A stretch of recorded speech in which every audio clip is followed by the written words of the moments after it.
प्रिय श्रोता, नमस्कार। कार्यक्रम वेद पाठशाला में आपका हार्दिक स्वागत है। इस कार्यक्रम में हम परमेश्वर के वचन का विस्तार पूर्वक अध्ययन किया करते हैं, जो आपकी आत्मिक उन्नति के लिए लाभदायक सिद्ध होगा। तो लीजिए सुनते हैं आज का ये संदेश।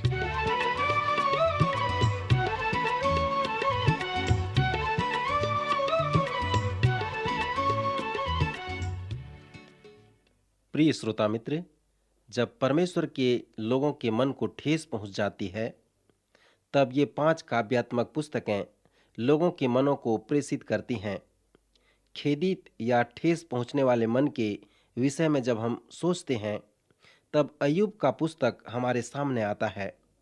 अनेक लोग विश्वास करते हैं कि अय्यूब की पुस्तक पवित्र शास्त्र में बहुत पुरानी पुस्तक है, जो उत्पत्ति की पुस्तक के पहले से लिखा गया है। विद्वानों को भी यह निश्चय नहीं है कि किसने इस पुस्तक को लिखा है और कब लिखा है। कुछ लोगों का अनुमान है कि इसका लेखक मूसा हो सकता है, परंतु अधिकतर विद्वान ये विश्वास करते हैं कि इस पुस्तक का लिखने वाला कोई भी हो, उसे दुख, पीड़ा व क्लेश का अनुभव अवश्य रहा होगा, तभी वह अय्यूब की पुस्तक को लिख सका।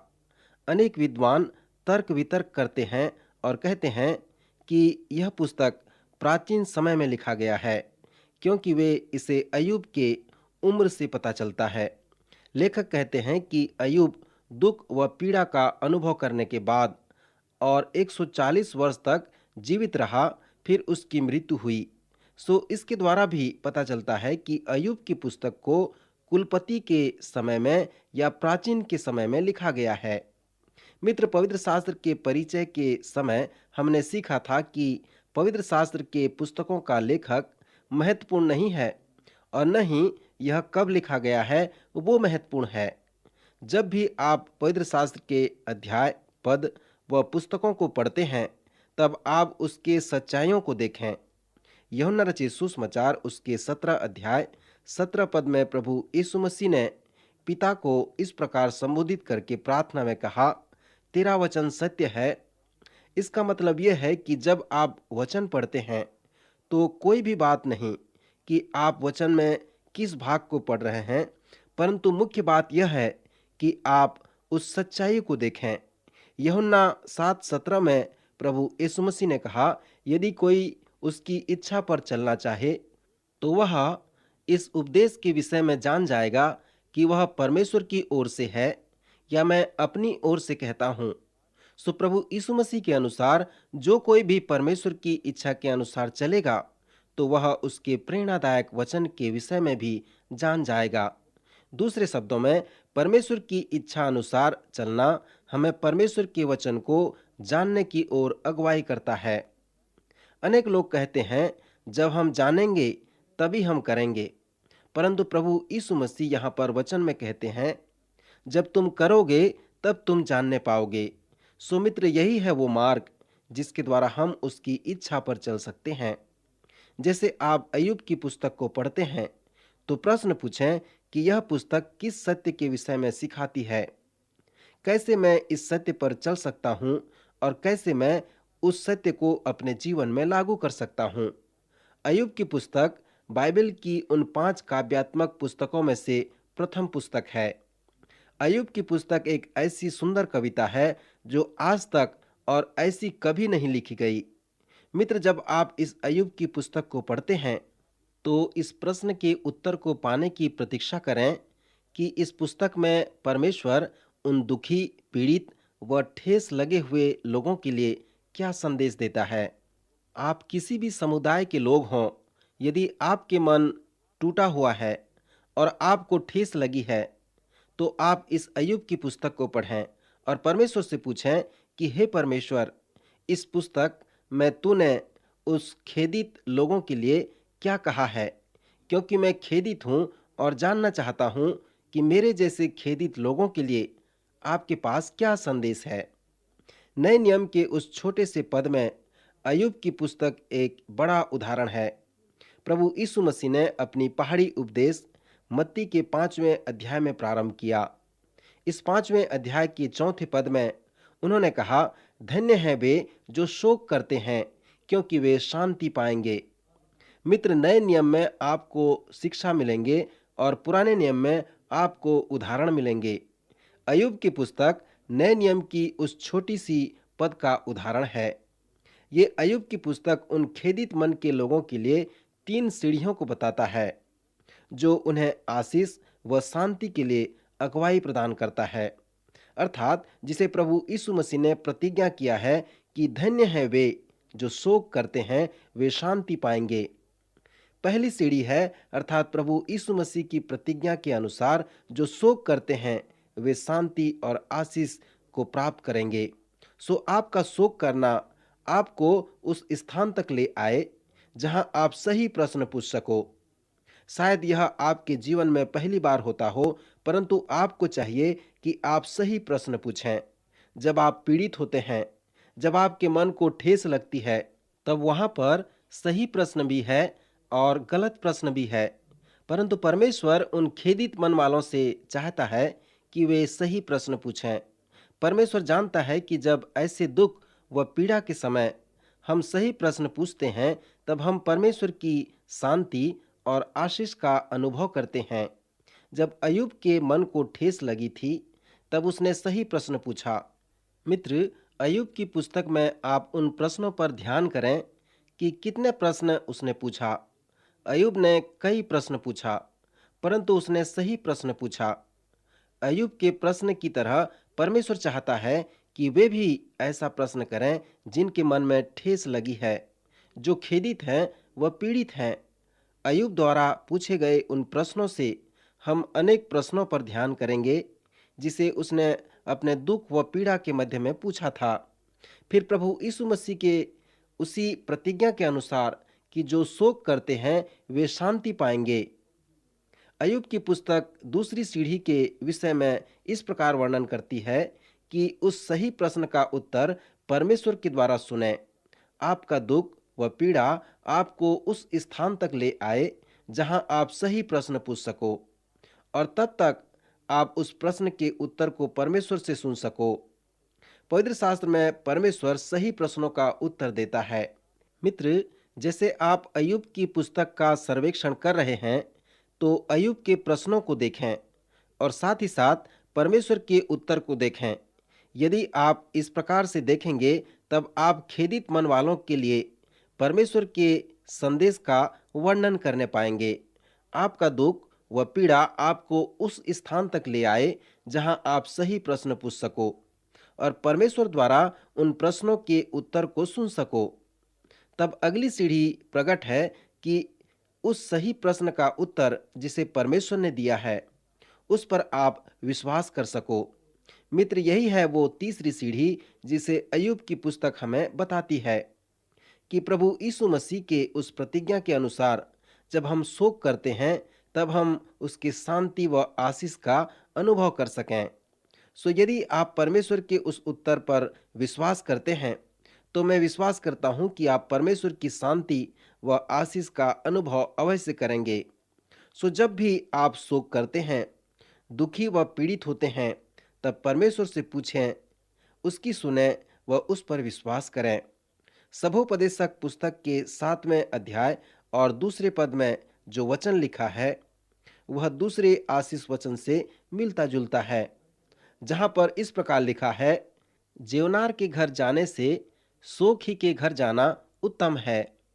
मित्र, इस पद के अगले सभी अध्याय इस कथन को समझाकर बताते हैं कि क्यों शोक के घर में जाना जेवनार के घर में जाने से उत्तम है, क्योंकि सब मनुष्य का अंत यही है और जो जीवित हैं वह मन लगाकर इस पर सोचेगा। श्रोता, परमेश्वर के अनुसार स्मरण रहे कि काव्यात्मक पुस्तकों का वर्णन मन की भाषा है और वचन के अनुसार यह भीतरी मनुष्यत्व है, और वही भीतरी मनुष्यत्व परमेश्वर के स्वरूप व समानता में अनंत काल के लिए सिरजा गया है।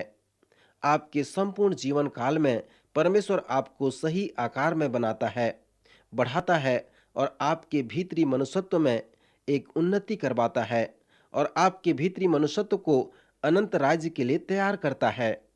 जब हम अपने पिछले जीवन को देखते हैं, तब हम जानना चाहते हैं कि वह कौन है जिसने हमें भीतरी मनुष्यत्व में रचा है।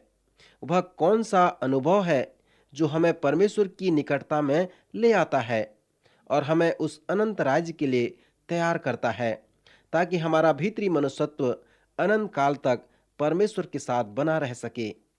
जब लोग किसी को दफनाने के लिए उसके अंतिम संस्कार में उपस्थित होते हैं, तब वे क्यों संयमी, शांत और गंभीर होते हैं?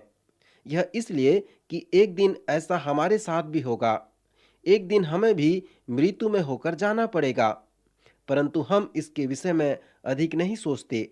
हमारे रहन सहन, दिनचर्या से ऐसा जान पड़ता है कि हम हमेशा के लिए जीवित रहेंगे, परंतु सत्य तो यह है कि हमारी बाहरी मनुष्यत्व व देह हमेशा के लिए जीवित नहीं रह सकती। सो परमेश्वर चाहता है कि वह अपने महत्व से हमें निश्चित करवाए। वो चाहता है कि हमारी भीतरी मनुष्यत्व में वृद्धि हो और वह उस अनंत राज्य के लिए हमें तैयार कर सके। इसलिए प्रभु यीशु मसीह ने कहा, धन्य हैं वे जो शोक करते हैं। सो जब वे ऐसा करते हैं तो वे अपने आप को अनंत राज्य के लिए तैयार करते हैं। मित्र, आज हम में से कितने हैं जो शोक के समय आशीष व शांति का अनुभव करते हैं? यदि हम प्रभु यीशु मसीह और परमेश्वर के उस महत्व को समझेंगे, तब हम जानने पाएंगे कि दुख, पीड़ा व शोक के समय कैसे हम शांति और आशीष को प्राप्त कर सकते हैं। अय्यूब की पुस्तक एक महान भक्तिमय व आत्मिक व्यक्ति की कहानी है।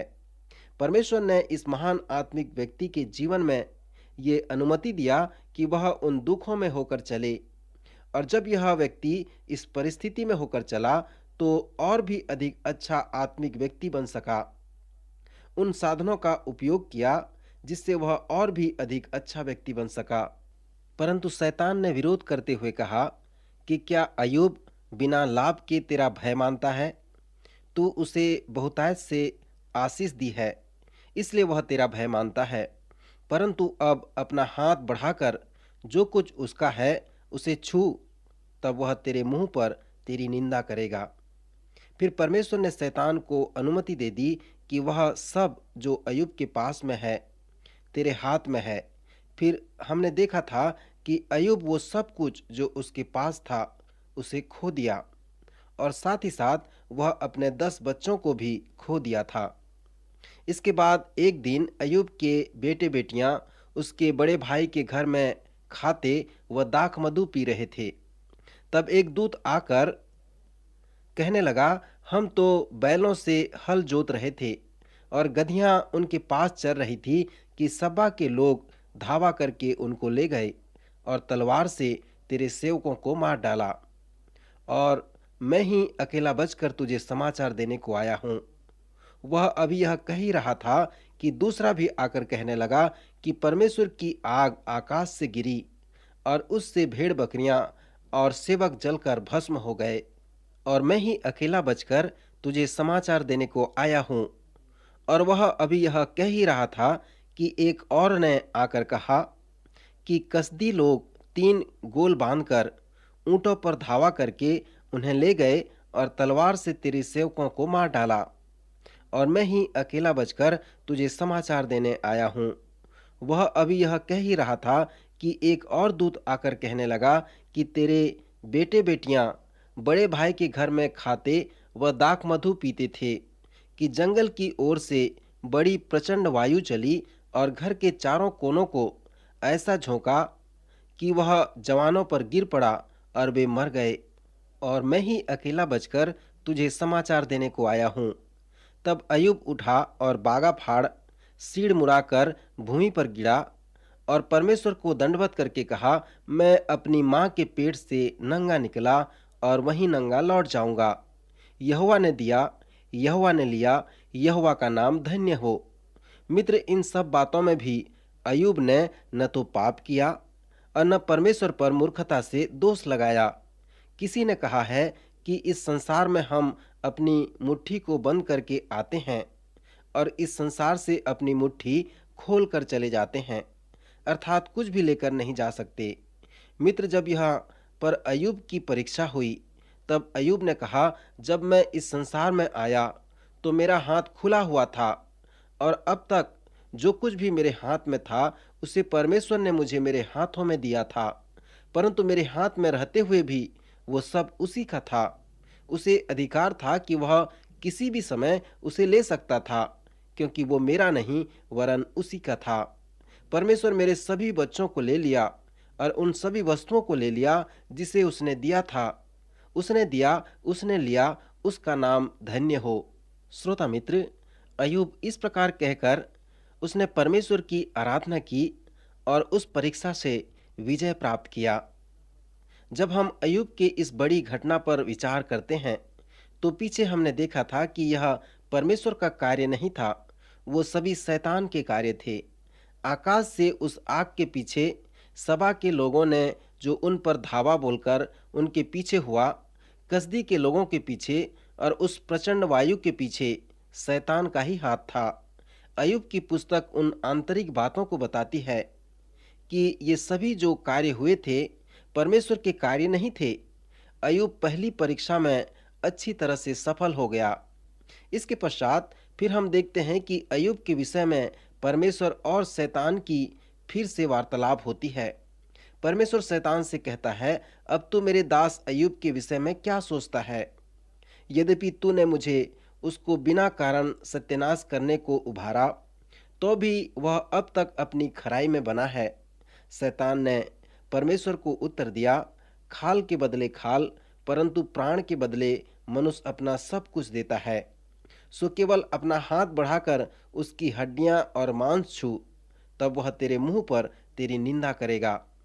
मित्र, इस परिप्रेक्ष्य में परमेश्वर ने शैतान से कहा, सुन, वह तेरे हाथ में है, केवल उसका प्राण छोड़ देना।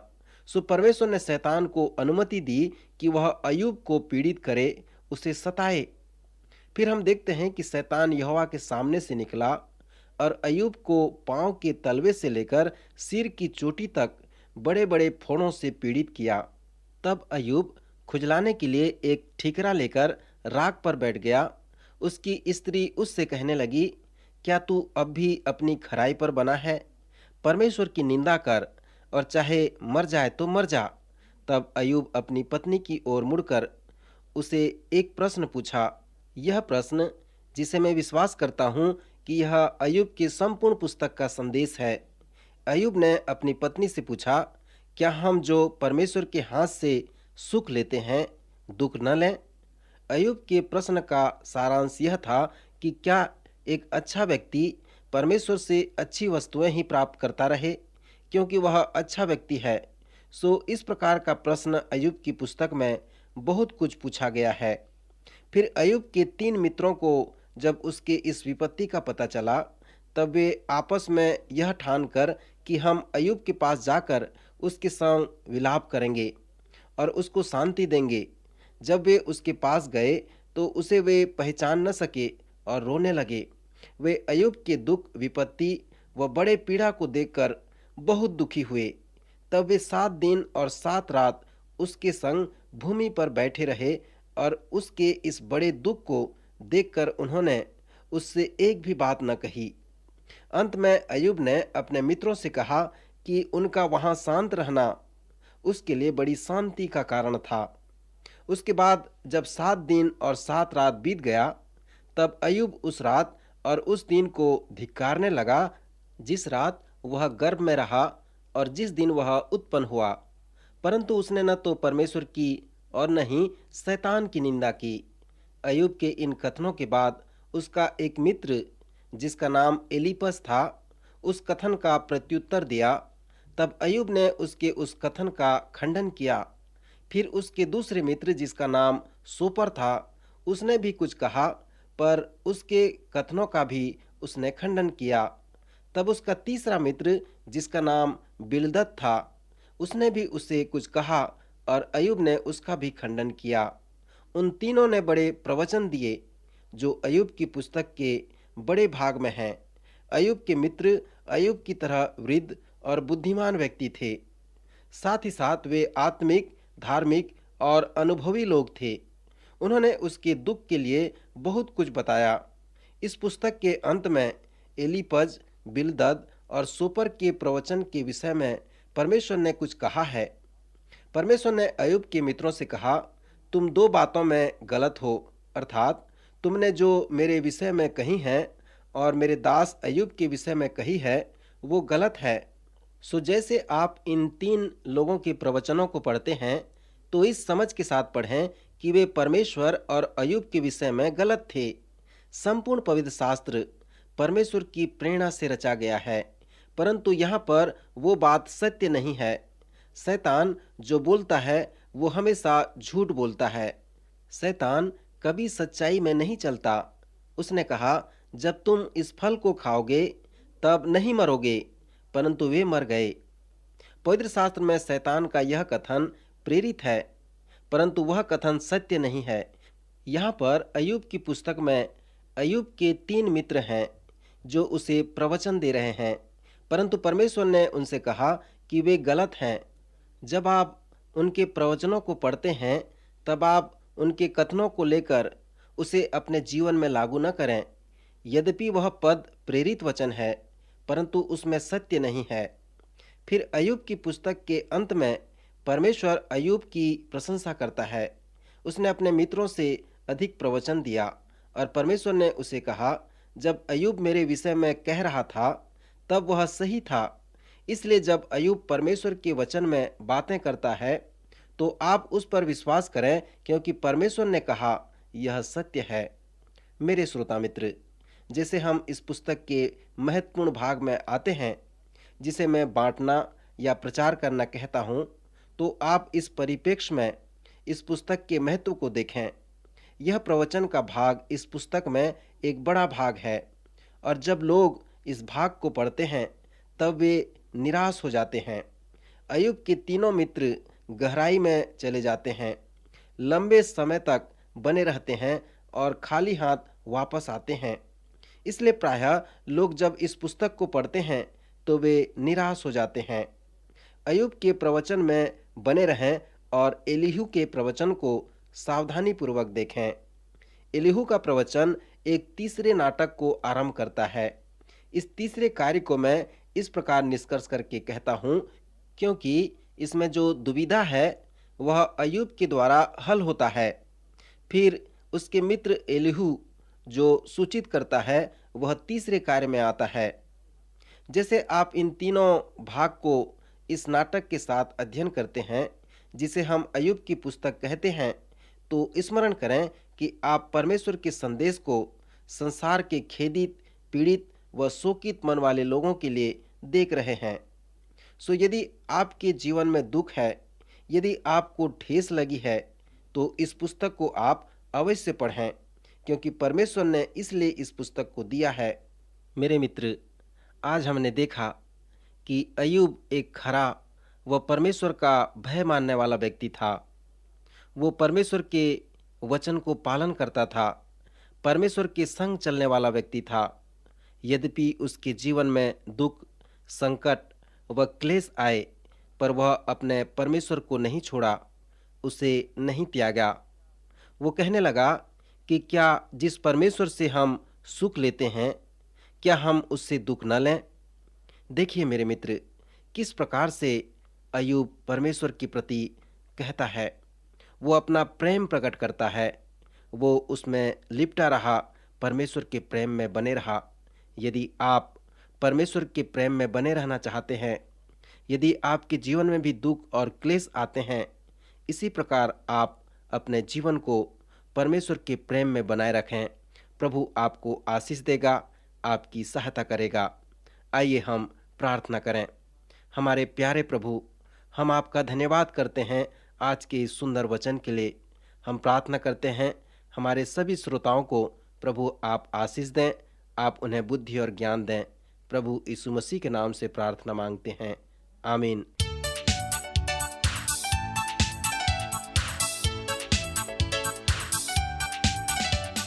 प्रिय श्रोताओ, अभी आप सुन रहे थे हमारा ये कार्यक्रम वेद पाठशाला। श्रोताओं, आपको ये जानकर खुशी होगी कि हमारे पास इस अध्ययन से संबंधित नोट्स उपलब्ध हैं, जिन्हें हम सभी श्रोताओं को निशुल्क भेजना चाहते हैं। यदि आप इसे प्राप्त करना चाहते हैं तो हमें इस पते पर लिखें। हमारा पता है कार्यक्रम Ved Pathshala, radio Vishwavani, post box number 317, Lucknow 226001, Uttar Pradesh. हमारा पता एक बार फिर सुन लीजिए। कार्यक्रम Ved Pathshala, radio Vishwavani, post box number 317, Lucknow 226001, Uttar Pradesh. और हाँ श्रोताओ, अब आप हमसे ईमेल के द्वारा भी संपर्क कर सकते हैं। हमारा ईमेल आईडी है hindiembassy@radiovv.org, hindiembassy@radiovv.org। और इसी के साथ हमारे आज के कार्यक्रम का समय समाप्त होता है। अगले कार्यक्रम में आपसे फिर भेंट होगी। तब तक के लिए आज्ञा दीजिए। नमस्कार।